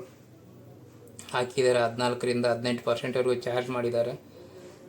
ಬಿಲ್ ಹಾಕ್ಸ್ಕೊಂಡಿದ್ದಾರೆ. ಸ್ಟೋನ್ ತೂಕ ಕೊಟ್ಟಿಲ್ಲ, ಏನಿಲ್ಲ. GST ಏನಾಯಿತು, ಎಲ್ಲ ಹೋಯಿತು. ಸುಮಾರು ಅಂದರೆ ನಾನು ಕ್ಯಾಲ್ಕುಲೇಟ್ ಮಾಡಿರ್ತಾರೆ, ಸುಮಾರು ಅಂದರೆ ತುಂಬ ಅಮೌಂಟ್ ಬರ್ತಿತ್ತು. ಅಮೌಂಟ್ ಎಲ್ಲ ಹೇಳೋದು ಬೇಡ, ಯಾರ ವ್ಯಾಪಾರ ಅವ್ರದ್ದು. ನಾನು ಹೇಳೋದೇನೆಂದರೆ ಸ್ವಲ್ಪ ತಿಳ್ಕೊಳ್ಳಿ, ಚಿನ್ನದ ಬಗ್ಗೆ ತಿಳ್ಕೊಳ್ಳಿ, ರೇಟ್ಗಳ ಬಗ್ಗೆ ತಿಳ್ಕೊಳ್ಳಿ, ಮೇಕಿಂಗ್ ಚಾರ್ಜ್ ಅಂದರೆ ಏನು ಅಂತ ತಿಳ್ಕೊಳ್ಳಿ. ಇದೆಲ್ಲ ಇರುತ್ತೆ. ಸ್ವಲ್ಪ ತಿಳ್ಕೊಂಡು ಆರ್ಡ್ರ್ ಮಾಡಿ, ತಿಳ್ಕೊಂಡು ಫೋನ್ ಮಾಡಿ. ಯಾಕಂದರೆ ಏನಾದರೂ ಸ್ವಲ್ಪ ಕೆಲವ್ರು ಕೇಳಿಸ್ತಾರೆ, ಏನಾದರೂ ಒಂದು ಜುಮ್ಕಾ ಬೇಕು ಅಂದರೆ, ಸರ್ ನಮಗೆ ಒಂದು 8 ಗ್ರಾಮಲ್ಲಿ ಜುಮ್ಕಾ ಕಳಿಸಿ, ನಮಗೆ 6 ಗ್ರಾಮಲ್ಲಿ ನೆಕ್ಲೆಸ್ ತೋರಿಸಿ, 10 ಗ್ರಾಮಲ್ಲಿ ನೆಕ್ಲೆಸ್ ಫೋಟೋಸ್ ಕಳಿಸಿ ಅಂತ. ಏನು ಮಾಡ್ತೀರಾ, ಫೋಟೋಗಳು ಕಳಿಸಿ, ಅದೆಲ್ಲ ನೀವು ಬೇಕಾಗಿರೋದು. ನಿಮ್ಗೆ ಬೇಕಾಗಿರೋದು ಏನಾದ್ರು ಅನ್ನೋದನ್ನು ನೀವೊಂದು ಸ್ವಲ್ಪ ಹೊತ್ತು ಅದ್ರ ಬಗ್ಗೆ ಟೈಮ್ ಕೊಡಬೇಕು. ಒಂದು ಡಿಸೈನ್ ಹುಡುಕ್ಬೇಕಂದ್ರೆ ಪಿಂಟ್ರೆಸ್ಟ್ ಡೌನ್ಲೋಡ್ ಮಾಡ್ಕೊಳ್ಳಿ ಅಂತ ಹೇಳ್ತೀನಿ. ಇನ್ಸ್ಟಾಗ್ರಾಮ್ ನೋಡಿ, ಫೇಸ್ಬುಕ್ ನೋಡಿ, ಗೂಗಲಲ್ಲಿ ನೋಡಿ, ಇಲ್ಲ ನಿಮ್ಮ ಮನೆ ಹತ್ರ ಯಾರಾದರೂ ಮಾಡ್ಕೊಂಡ್ರೆ ಫೋಟೋ ಕಳಿಸ್ಕೊಡಿ, ನಮಗೆ ನಾವು ಮಾಡಿಕೊಡ್ತೀವಿ. ಅದು ಬಿಟ್ಟುಬಿಟ್ಟು ಸುಮ್ಮನೆ ಏನೋ ನಾನು ಫೋಟೋಸ್ ಕಳಿಸಿ, ನಾನು ಏನು ಫೋಟೋಸ್ ಯಾವುದೂ ಸೇವ್ ಮಾಡಲ್ಲ. ನಾನು ಮಾಡಿರೋದು ಏನಿರುತ್ತೋ ಅದು ನಾನು ಇಟ್ಕೊಂಡಿರ್ತೀನಿ. ಅದು ಕೂಡ ಯೂಟ್ಯೂಬಲ್ಲಿ ಹಾಕ್ಬಿಟ್ಟಿರ್ತೀನಿ, ಇಲ್ಲ ಇನ್ಸ್ಟಾಗ್ರಾಮಲ್ಲಿ ಓಕೆ ಇದ್ರೆ ಇನ್ಸ್ಟಾಗ್ರಾಮಲ್ಲಿ ಮಾಡಿರ್ತೀನಿ, ಇಲ್ಲ ಪಿಂಟ್ರೆಸ್ಟಲ್ಲಿ ಪಿನ್ ಮಾಡಿರ್ತೀನಿ ಅಷ್ಟೇ. ಫೋಟೋಸ್ ಕೂಡ ತಾಳ್ಮೆಯಿಂದ ತೆಗೆದು ಹಾಕೋಷ್ಟು ಟೈಮ್ ಕೂಡ ಇರಲ್ಲ. ಬಂದಿರುತ್ತೆ, ಐಟಮ್ ರೆಡಿ ಆಗಿರುತ್ತೆ. ಇವಾಗ ಇದು ಬಂತು ಐಟಮ್ಮು, ಇವಾಗ ನಾಳೆ ಬಂದು ಡೆಲಿವರಿ ಕೊಟ್ಬಿಡ್ತೀನಿ. ಇದಕ್ಕೆ ಒಂದಿನ ಟೈಮ್ ಇದೆ. ಒಂದಿನದಲ್ಲಿ ನಾನು ಅದರ ಫೋಟೋಗಳು ತೊಗೊಂಡು, ವೀಡಿಯೋಗಳು ತೊಗೊಂಡು ಇದೆಲ್ಲ ಮಾಡೋ ಕೆಲಸ ನಾನೇ. ಅಂದರೆ ನಿಮ್ಮ ನಂಬಿಸೋಕ್ಕೆ ನಾನು ಏನೂ ಮಾಡೋಕ್ಕಾಗಲ್ಲ. ನೀವು ನಂಬಿ. ಮತ್ತು ಹೊಸ್ದಾಗಿ ಆರ್ಡ್ರ್ ಮಾಡೋರು ಯಾರೋ ಇದ್ದರೆ ನಾನು ಕೇಳೋ ಕ್ವಶನ್ ಏನಂದರೆ, ಸರ್ ಅಷ್ಟು ಅಮೌಂಟ್ ನಿಮ್ಗೆ ಕೊಟ್ಟು ಹೆಂಗೆ ನಂಬೋದು ಅಂತ ಹೇಳಿದ್ರೆ, ನಂಬೋದಕ್ಕೆ ನನ್ನ ಹತ್ರ ಏನೂ ಇಲ್ಲ. ನಂಬಿಕೆ ಇದ್ದರೆ ನಂಬಿ. ನಾನು ಹೇಳೋದ್ರೆ, ನಾನು ನಿಮಗೆ ಅಕೌಂಟ್ಗೆ ಹಾಕಿ ಅಂದರೆ ನಾನೇನು ನಿಮಗೆ ಏನೋ ಸ್ಕ್ಯಾನರ್ ಒಂದು ಕಳಿಸ್ಬಿಟ್ಟು, ಇಲ್ಲಾಂದರೆ ನಾನೇನೋ ಒಂದು ಲಿಂಕ್ ಕಳಿಸ್ಬಿಟ್ಟು ನನಗೆ ಅಮೌಂಟ್ ಹಾಕಿ ಅಂತ ಹೇಳ್ತಿಲ್ಲ. ಡೈರೆಕ್ಟಾಗಿ ನಾನು ಬ್ಯಾಂಕ್ ಅಕೌಂಟೇ ನಿಮಗೆ ಕೊಡ್ತಿದ್ದೀನಿ. ಒಂದಲ್ಲ 4-5 ಬ್ಯಾಂಕಲ್ಲಿ ನನಗೆ ಅಕೌಂಟ್ ಇದೆ. 4-5 ಬ್ಯಾಂಕ್ದ ಅಕೌಂಟು ನಿಮ್ಗೆ ಕೊಟ್ಟಿರ್ತೀನಿ. ನನ್ನ ಆಧಾರ್ ಕಾರ್ಡ್ ಕೊಟ್ಟಿರ್ತೀನಿ, ನಮ್ಮ ಅಂಗಡಿ ಅಡ್ರೆಸ್ ಕೊಟ್ಟಿರ್ತೀನಿ, ಇಷ್ಟು ವರ್ಷಗಳಿಂದ ಕೆಲಸ ಮಾಡಿದ್ದೀನಿ. ಇದೆಲ್ಲ ನನ್ನ ಇನ್ವೆಸ್ಟ್ಮೆಂಟ್ ಅಷ್ಟೇ. ಅಷ್ಟು ಬಿಟ್ಟರೆ ನಿಮ್ಮ ನಂಬ್ಸೋಕ್ಕೋಸ್ಕರ ನಾನು ಏನೇನೋ ಮಾಡಿ, ಏನೇನೋ ಹೇಳಿ, ಏನೇನೋ ಒಪ್ಸೋಕ್ಕಾಗಲ್ಲ. ನಂಬಿ, ನೀವು ಆರ್ಡ್ರ್ ಮಾಡಿ. ನಿಮಗೂ ಒಳ್ಳೆಯದಾಗುತ್ತೆ, ನಮಗೂ ಒಳ್ಳೆಯದಾಗುತ್ತೆ. ನಮಗೊಂದು ಅವಕಾಶ ಸಿಗುತ್ತೆ. ನಾವು ಏನೋ ಒಂದು 4 ಕಾಸು ಸಂಪಾದನೆ ಮಾಡಲಿಕ್ಕೆ ಅವಕಾಶ ಸಿಗುತ್ತೆ. ನೆಸಿಟಿ ಇದೆ ನನಗೆ. ನೀವು ಆರ್ಡ್ರ್ ಕೊಡೋದು ಆಗಿರ್ಬೋದು, ತುಂಬ ಇದೆ. ನನ್ನ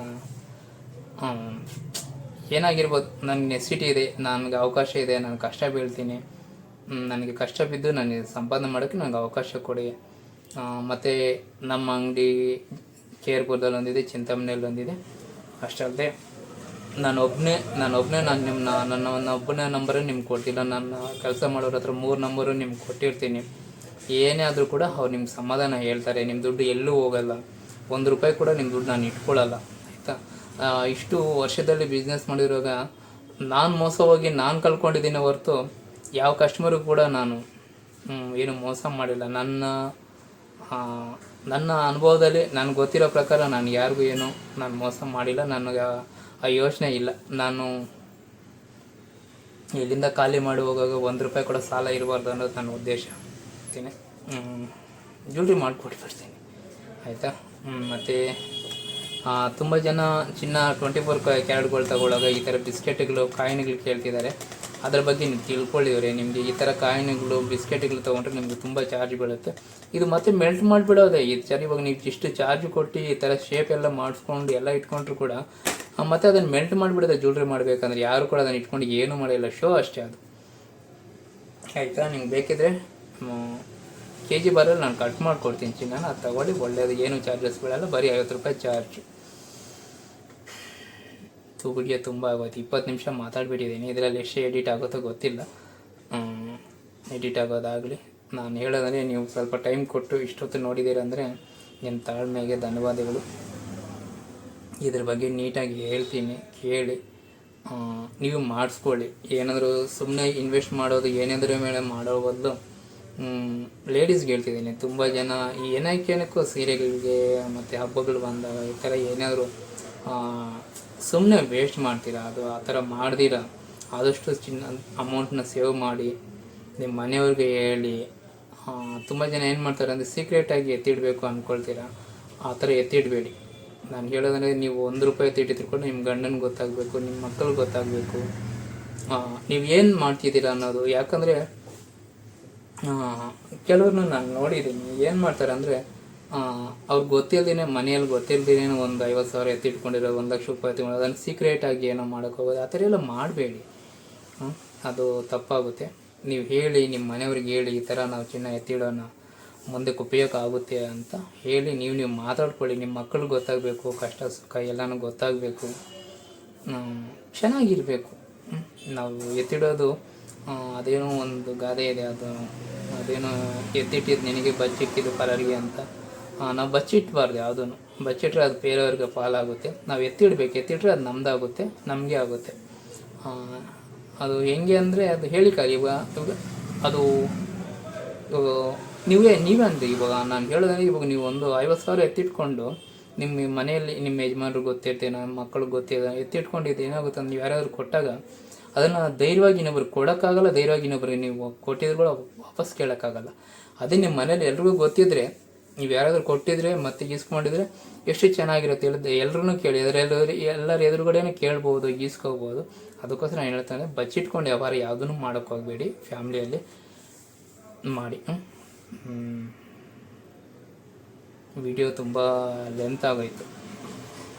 ಸರಿ, ಇದು ಏನೇ ಆಗಿರಲಿ ಇದ್ರ ಬಗ್ಗೆ ಹೇಳ್ತೀನಿ. ನೀವು ಕೂಡ ನನ್ನ ಬಗ್ಗೆ ನಂಬಿಕೆ ಇಟ್ಟು ಸ್ವಲ್ಪ ಬಿಲೀವ್ ಮಾಡಿ, ನನ್ನನ್ನು ನಂಬಿ ಆರ್ಡ್ರ್ ಮಾಡಿ. ನಿಮಗೇನು ಮೋಸ ಮಾಡಲ್ಲ. ಆದಷ್ಟು ಬೇಗನೆ ಡೆಲಿವರಿ ಕೊಡ್ತೀನಿ. ಡಿಸೈನ್ಗಳು ಸೆಲೆಕ್ಟ್ ಮಾಡೋದು, ತೂಕಗೆಲ್ಲ ಸ್ವಲ್ಪ ಗಮನ ಕೊಡಿ. ಇನ್ಸ್ಟಾಗ್ರಾಮಲ್ಲಿ ತುಂಬ ಜನ ಶೇರಿಂಗ್ ಮಾಡ್ತಿದ್ದಾರೆ, ತುಂಬ ಚೆನ್ನಾಗಿರುತ್ತೆ ಡಿಸೈನ್ಸ್ ಎಲ್ಲನೂ. ನೀವು ಅದು ಬೆಳ್ಳಿಯಲ್ಲಾಗಿರ್ಬೋದು, ಆರ್ಟಿಫಿಷಿಯಲಲ್ಲಾಗಿರ್ಬೋದು, ಎಲ್ಲಾದರೂ ಆಗಿರ್ಬೋದು, ಏನರಲ್ಲಾದರೂ ಮಾಡಿರಲಿ, ನೀವು ಅದನ್ನು ನಮ್ಗೆ ಕೊಡಿ, ನಾನು ಅದು ಮಾಡಿಕೊಡ್ತೀನಿ. ಅಂದರೆ ತೂಕ ಮಾತ್ರ ಕಾಂಪ್ರಮೈಸ್ ಆಗಲೇಬೇಕು. ಕಾಂಪ್ರಮೈಸ್ ಆಗಬೇಕು, ಆಗಬಾರ್ದು. ನೀವು ಅಮೌಂಟ್ ರೆಡಿ ಮಾಡಿ ಇಟ್ಕೊಳ್ಳಿ, ಸರಿನಾ? ಮೇಯ್ನು ನೀವು ವೀಡಿಯೋಸ್ನ ನೋಡ್ತೀರಿ, ನಿಮಗೆ ಒಳ್ಳೆಯದಾಗುತ್ತೆ, ನನಗೂ ಒಳ್ಳೆಯದಾಗುತ್ತೆ. ಯಾಕಂದರೆ ಆರ್ಡ್ರ್ ಬರುತ್ತಲ್ಲ, ಅದಕ್ಕೆ. ಸರಿನಾ? ಎಲ್ರಿಗೂ ಇವಾಗ ಇಷ್ಟೊತ್ತು ತಲೆ ತಿಂದಿದ್ದೀನಿ. ಇವಾಗ ಈ 5 ನಿಮಿಷನ ವೀಡಿಯೋನ ಕ್ಲೀನಾಗಿ ನೋಡಿ. ಡಿಸೈನ್ಗಳಂತೂ ತುಂಬ ಚೆನ್ನಾಗಿ ಕಾಣಿಸೋ ಥರ ನಾನು ಹೇಳ್ತೀನಿ, ಆಯಿತಾ? ಅದನ್ನು ನೀವು ಫಸ್ಟ್ ಬಂದು ಡಾಲರ್ ಬಗ್ಗೆ ಹೇಳ್ತೀನಿ. ಡಾಲರ್ ಬಂದುಬಿಟ್ಟು ಡಾಲರು ಮತ್ತು ಪೀಸುಗಳು ಎಲ್ಲ ಸೇರಿ 22ರಿಂದ 23 ಗ್ರಾಮ್ ಅಷ್ಟಾಗಿದೆ. ಕಸ್ಟಮರ್ ಹೇಳಿದ್ದು 25 ಗ್ರಾಮಲ್ಲಿ ಮಾಡಿ ಅಂತೇಳಿ ಹೇಳಿದರು. ಸ್ವಲ್ಪ ಹೆಚ್ಚು ಕಡಿಮೆ ಆದರೂ ಪರವಾಗಿಲ್ಲ, 25 ಅಲ್ಲ 30 ಆದರೂ ಪರವಾಗಿಲ್ಲ. ಅದು ಕಸ್ಟಮರ್ ಸ್ಟ್ರಾಂಗ್ ಇದ್ದರು ತುಂಬ. ಆ ಥರ ಇದ್ದರೆ ಏನಂದರೆ ನಮಗೆ ಮಾಡಲಿಕ್ಕೆ ತುಂಬ ಖುಷಿ ಆಗುತ್ತೆ. ಯಾಕಂದರೆ ಟೆನ್ಷನ್ ಇರೋಲ್ಲ, ನಮಗೆ ಜಾಸ್ತಿ ಆಗುತ್ತೆ ಅನ್ನೋ ಟೆನ್ಷನ್ ಇರೋಲ್ಲ. ಅದೊಂದು ಖುಷಿ. ಕಸ್ಟಮರ್ ತೂಕ ಜಾಸ್ತಿ ಆದರೂ ಪರವಾಗಿಲ್ಲ ಅಂತ ಹೇಳಿದಾಗ, ಹಂಗಂತೇಳಿ ಅವರು ಮಾಡಿದ್ದಾರೆ, ಜಾಸ್ತಿ ಹೇಳಿದ್ದಾರೆ ಅಂತ ಹೇಳ್ಬಿಟ್ಟು ಎಷ್ಟಂದ್ರೆ ಅಷ್ಟು ಜಾಸ್ತಿ ಏನು ಮಾಡಲಿಕ್ಕೂ ಹೋಗಲ್ಲ. ಅದಕ್ಕೆ ಏನು ನೆಸಿಟಿ ಇದೆಯೋ ಅದು ಮಾಡು ಅಂತಲೇ ನಾನು ಕೆಲಸಗಾರಿಗೆ ಹೇಳಿರ್ತೀನಿ. ಮತ್ತು ನೀವು ನೋಡ್ಬೋದು, ಇಲ್ಲಿ ಕೊಂಡಿಗಳಾಗಿರ್ಬೋದು ಹಿಂದ್ಗಡೆ ಇವೆಲ್ಲ ತುಂಬ ಸ್ಟ್ರಾಂಗ್ ಆಗಿರ್ತವೆ. ನೀವು ಲೈಟ್ ವೆಯ್ಟಲ್ಲಿ ರೆಡಿಮೇಡಲ್ಲಿ ತೊಗೊಂಡಾಗ ಏನಾಗುತ್ತೆ ಅಂದರೆ ಇವೆಲ್ಲ ಸ್ಟ್ರಾಂಗ್ ಇರಲ್ಲ, ತುಂಬ ಲೈಟ್ ವೆಯ್ಟಲ್ಲಿ ಮಾಡಿರ್ತಾರೆ. ಮತ್ತು ಬೇಗ ಕಟ್ ಆಗುತ್ತೆ, ಆ ಥರ ಎಲ್ಲ ಇರುತ್ತೆ. ಏನು ಅನ್ಕೋಬೇಡಿ. ಇದು ದೇವಸ್ಥಾನದಲ್ಲಿ ಕೆಲಸ ನಡೀತಿರೋದ್ರಿಂದ ಏನಾಗ್ತಿದೆ ಅಂದರೆ ತುಂಬ ಸೌಂಡ್ ಡಿಸ್ಟರ್ಬ್ ಆಗ್ತಿದೆ. ಗ್ರಾನೈಟ್ ಹಾಕ್ತಿದ್ದಾರೆ. ಮತ್ತು ಈ ಬೀಡ್ಸ್ಗಳು ನೋಡ್ಬೋದು, ನೀವು ನೋಡ್ತಿದ್ದೀರಲ್ಲ ಬೀಡ್ಸ್. ಇವು ಬಂದು ಅದು ಡೂಪ್ಲಿಕೇಟ್ ಅಂತ ಹೇಳಲ್ಲ, ನನಗೆ ಒರಿಜಿನಲ್ ಅಂತ. ಯಾವುದು ಡೂಪ್ಲಿಕೇಟ್, ಯಾವುದು ಒರಿಜಿನಲ್, ಇವೆಲ್ಲನೂ ನಾವು ಕ್ರಿಯೇಟ್ ಮಾಡಿರೋದೇ ಅಲ್ಲ. ಇದೇನು ಭೂಮಿಯಿಂದ ಬಂದುಬಿಟ್ಟು ನಾವೇನು ಮಾಡಿರೋದೇನಲ್ಲ. ಇದು ಒರಿಜಿನಲ್ ಆಗಿರ್ಬೋದು, ಡೂಪ್ಲಿಕೇಟ್ ಅದೆಲ್ಲ ತಲೆ ಕೆಡ್ಸೋಕ್ಕೆ ಹೋಗಬೇಡಿ, ಆಯಿತಾ? ನಾನು ನೋಡೋದೇನೆಂದರೆ ಇದೇನೋ ಬೀಡ್ಸ್ ಇದಕ್ಕೆ ಚೆನ್ನಾಗಿದೆ, ಕಲರ್ ಸೂಟ್ ಆಗಿದೆಯಾ, ಕ್ವಾಲಿಟಿ ಚೆನ್ನಾಗಿದೆಯಾ ಅಷ್ಟೇ ನೋಡ್ತೀನಿ. ಯಾಕಂದರೆ ಇದು ಸ್ವಲ್ಪ ಹೊಳಪು ಚೆನ್ನಾಗಿದ್ರೆ ನನಗೆ ಅದು ಚೆನ್ನಾಗಿ ಅನಿಸುತ್ತೆ ಅಷ್ಟೇ. ಮತ್ತು ಇಲ್ಲಿ ಪೌಂಡ್ಸ್ ಇರೋದಾಗಿರ್ಬೋದು, ಸರಗಳು ಲೆಂತ್ ಆಗಿರ್ಬೋದು. ಇದು ಏನಂದರೆ ಇವೆಲ್ಲ ನೀಟಾಗೇ ಬರುತ್ತೆ. ಯಾಕಂದರೆ ಇವೆಲ್ಲ ಒಂದೇ ಸೈಜ್ ಇರೋದ್ರಿಂದ ನೀಟಾಗೇ ಬರುತ್ತೆ, ಇದೇನು ತೊಂದರೆ ಏನಿಲ್ಲ. ಮತ್ತು ಇದಕ್ಕೆ ಹಿಂದ್ಗಡೆ ಬಂದು ಬ್ಯಾಕ್ ಚೈನ್ ಹಾಕಿವಿ. ಯಾಕಂದರೆ ಇದು ನೀವು ಇದು ಮತ್ತೆ ಇದಕ್ಕೆ ಚೈನು ಇದೆಲ್ಲ ಮಾಡ್ಕೊಂಡ್ರೆ ಚೆನ್ನಾಗಿ ಕೂತ್ಕೊಳ್ಳಲ್ಲ. ಇದು ನಿಮಗೆ ಲೆಂತ್ ಎಷ್ಟು ಬೇಕೋ ಅಷ್ಟು ಅಡ್ಜಸ್ಟ್ ಮಾಡ್ಕೊಂಡು ಇದು ಹಾಕ್ಕೊಳ್ಬೇಕು ಅಂತೇಳಿ ನಾನು ಇದನ್ನು ಮಾಡಿದ್ದೀನಿ. ಇದು ಚೌಕಾರು ಮತ್ತು ಇದು ಗ್ರೀನ್ ಬಿಟ್ ಥರ ಇಬ್ಬರು ಒಂದೇ ಕಸ್ಟಮರ್ ಇದೆ. ಮತ್ತು ಬಳೆ ಕೂಡ ಅಷ್ಟೇ, ಈ ಬಳೆ ಒಂದೇ ಕಸ್ಟಮರ್ದು. ಇದು ಕಸ್ಟಮರ್ ಸ್ವಲ್ಪ ಆಲ್ಟ್ರೇಷನ್ ಹೇಳಿದ್ರು ಈ ಚೌಕಾರಲ್ಲಿ. ಲಕ್ಷ್ಮಿ ಒಂದರಲ್ಲಿ ಸೆಲೆಕ್ಟ್ ಮಾಡಿದ್ರು, ಇದು ಪಿಕಾಕ್ ಒಂದರಲ್ಲಿ ಸೆಲೆಕ್ಟ್ ಮಾಡಿದ್ರು. ಪಿಕಾಕು ಇದು ಡಿಸೈನ್ ಚೆನ್ನಾಗಿದೆ ಸರ್, ಇದು ಮಾಡಿ ಅಂತೇಳಿ ಹೇಳಿದ್ರು. ಆಯ್ತು ಮೇಡಮ್ ಅದೇ ಮಾಡೋಣ ಅಂತೇಳಿ ಮಾಡಿದ್ದೀನಿ. ಇದು ಎರಡಕ್ಕೂ ತುಂಬ ಚೆನ್ನಾಗಿ ಸೆಟ್ ಆಗಿದೆ, ಡಿಸೈನ್ ತುಂಬ ಚೆನ್ನಾಗಿದೆ. ನಾನು ಚೆನ್ನಾಗಿದೆ ಅಂತಲೇ ಹೇಳ್ತೀನಿ, ಯಾಕಂದರೆ ನಾನು ಚೆನ್ನಾಗಿದೆ ಅಂತಿದ್ದೆ, ನಾನು ಚೆನ್ನಾಗಿದೆ ಅಂತ ಹೇಳಿರ್ತೀನಿ. ಚೆನ್ನಾಗಿಲ್ಲ ಅಂದರೆ ನಾನು ಹೇಳ್ತಿದ್ದೆ ಕಸ್ಟಮರ್ಗೆ ಇದು ಬೇಡ, ಬೇರೆ ಏನಾದರೂ ಮಾಡಿಸ್ಕೊಳ್ಳಿ, ಈ ಥರ ಮಾಡಿಸ್ಕೊಳ್ಳಿ ಅಂತ ಹೇಳಿ ಸಜೆಸ್ಟ್ ಮಾಡ್ತೀನಿ. ಇದು ಉದ್ದ ಬಂದುಬಿಟ್ಟು 26 ಇಂಚ್ ಅಷ್ಟು ಬಂದಿದೆ. ಇನ್ನು ನೀವು ಹೆವಿ ಇದ್ದರೂ ಕೂಡ ಪರ್ಸನಾಲಿಟಿ, ಇನ್ನು ಚಿಕ್ಕವ್ರು ಇದ್ದರೂ ಕೂಡ ಹಾಕ್ಕೋಬೋದು, ಇನ್ನು ಸ್ವಲ್ಪ ದೊಡ್ಡದಾಗಿದ್ದರೂ ಕೂಡ ಹಿಂದ್ಗಡೆ ಥ್ರೆಡ್ ಇರೋದ್ರಿಂದ ನಿಮ್ಗೆ ಹಿಂಗೆ ಬೇಕು ಹಂಗೆ ಅಡ್ಜಸ್ಟ್ ಮಾಡಿ ಮಾಡ್ಕೋಬೋದು. ಚೌಕಾರೂ ಅಷ್ಟೇ, ಇದು ದೊಡ್ಡವ್ರು ಹಾಕ್ಕೋಬೋದು, ಚಿಕ್ಕವ್ರು ಹಾಕ್ಕೋಬೋದು, ಯಾರು ಹಾಕ್ಕೊಂಡ್ರು ಕೂಡ ಚೆನ್ನಾಗೇ ಇರುತ್ತೆ. ಇದು ವಿಷಯ. ಮತ್ತು ಈ ಬಳೆ ಬಂದುಬಿಟ್ಟು ಕಸ್ಟಮರು ನಮಗೆ ಶಾಂಪಲ್ ಕೊಟ್ಟಿದ್ರು ಈ ಥರ ಮಾಡಿ ಅಂತ. ನಾನು ಹೇಳಿದೆ ಮೇಡಮ್ ನಿಮ್ಮ ಸೈಜ್ ಬಳೆ ಹೇಳಿ ಅಷ್ಟೇ ಮಾಡೋಣ, ಈ ಥರ ಹುಕ್ಕು ಇವೆಲ್ಲ ಏನೂ ಬೇಕಿಲ್ಲ ಅಂತ ಹೇಳಿದೆ. ಇಲ್ಲ ಸರ್ ನಮ್ಗೆ ಆ ಥರ ಬೇಕೇ ಬೇಕು ಅಂತ ಹೇಳಿದ್ರು. ನೋಡೋಣ, ಒಂದು ವೇಳೆ ಕಸ್ಟಮರ್ ಏನಾದರೂ ಇದು ಏನಾದರೂ ಬೇಡ ಅಂದರೆ ಇದು ಜಾಯಿಂಟ್ ಮಾಡಿಬಿಡ್ಬೋದು ಮತ್ತೆ ಕೂಡ. ಇದು ಹಿಂಗೆ ಹಾಕ್ಕೊಂಡ್ರೆ ಸಾಕು, ಏನು ನೆಸಿಟಿ ಇಲ್ಲ, ಡೈರೆಕ್ಟ್ ಹಂಗೆ ಹಾಕ್ಕೋಬೋದು. ಮತ್ತು ಇದಕ್ಕೆ ಮೆರೂನ್ ಸ್ಟೋನ್ ಇರಲಿ ಅಂತ ಹೇಳಿದ್ರು, ಮೆರೂನ್ ಸ್ಟೋನೇ ಹಾಕಿದ್ದೀನಿ. ಇದು ತೂಕ ಬಂದುಬಿಟ್ಟು 10 ಗ್ರಾಮ್ ಹೇಳಿದ್ರು, 10 ಗ್ರಾಮಲ್ಲೇ ಆಗಿದೆ. ನೋಡ್ತಿದ್ದೀರಲ್ಲ ಅದು.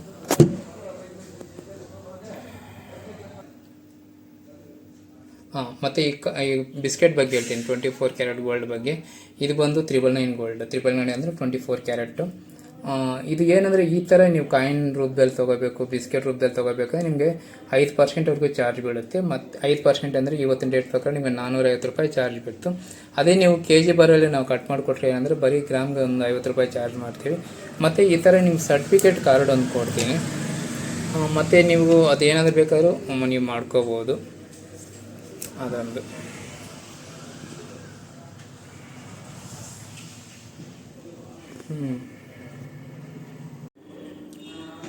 ಮತ್ತು ವಿಡಿಯೋ ಏನಾದರೂ ಇಷ್ಟ ಆಗಿದ್ದರೆ ಲೈಕ್ ಮಾಡಿ, ಕಾಮೆಂಟ್ ಮಾಡಿ ನಿಮ್ಗೆ ಅನಿಸಿರೋದು. ಹಳೆ ಕಸ್ಟಮರ್ ಯಾರಾದರೂ ನೀವು ಮಾಡ್ಕೊಂಡಿದ್ರೆ ನಿಮ್ಮ ಕಂಪ್ಲೇಂಟ್ಸ್ ಏನಾದಿದೆ ಹೇಳಿ. ಯಾಕಂದರೆ ನೀವು ಫೀಡ್ಬ್ಯಾಕ್ ಕೊಟ್ಟರೆ ಬೇರೆಯವರು ಕೂಡ ಅದನ್ನು ನೋಡಿ ನಾವು ಕರೆಕ್ಟಾಗಿ ಮಾಡಿಕೊಟ್ಟಿದ್ದೀವ ಇಲ್ಲ ಏನಾದರೂ ಕಂಪ್ಲೇಂಟ್ ಇದೆಯಾ ಅಂತ ಅವ್ರಿಗೆ ಗೊತ್ತಾಗುತ್ತೆ. ಆ ಥರ ಏನಿದ್ರೆ ನಾವು ಅದನ್ನು ಸರಿ ಮಾಡ್ಕೊಳ್ತೀನಿ. ಮತ್ತು ಸಬ್ಸ್ಕ್ರೈಬ್ ಮಾಡ್ಕೊಳ್ಳಿ ಚಾನಲ್, ಅಷ್ಟೇ ಏನು ಹೇಳಿ ನಾನು. ನಿಮಗೂ ಏನಾದರೂ ಈ ಥರ ಆರ್ಡ್ರ್ ಏನಾದರೂ ಇದ್ದರೆ ಬಂದು ಆರ್ಡ್ರ್ ಮಾಡಿ, ಆಯಿತಾ. ಜಾಸ್ತಿ ನೀವು ತಲೆ ಕೆಡಿಸ್ಕೋಬೇಡಿ. ಯಾಕಂದರೆ ಹೆಂಗೆ ಮಾಡಿಕೊಡ್ತಾರೋ ಏನೋ ಎಲ್ಲ ಅನುಮಾನ ಬಿಟ್ಬಿಡಿ. ಇವಾಗ ಏನಂದರೆ ನಾವು ಇಷ್ಟು ಜ್ಯುವೆಲ್ರಿ ಮಾಡ್ತಿರುವಾಗ ನಿಮಗೆ ಆರ್ಡ್ರ್ ಮಾಡೋಕ್ಕೆ ನೀವು ಹೆಂಗೆ ಭಯ ಪಡ್ತೀರೋ, ನಾವು ಡೆಲಿವರಿ ಕೊಡುವಾಗ ಅದಕ್ಕಿಂತ ನಾವು ಜಾಸ್ತಿ ಭಯ ನಮಗಿರುತ್ತೆ. ಕಸ್ಟಮರ್ ಏನು ಅಂತಾರೆ, ಫೀಡ್ಬ್ಯಾಕ್ ಏನು ಕೊಡ್ತಾರೆ ಅಂತ ನಮಗೂ ಭಯ ಇರುತ್ತೆ, ಆಯಿತಾ.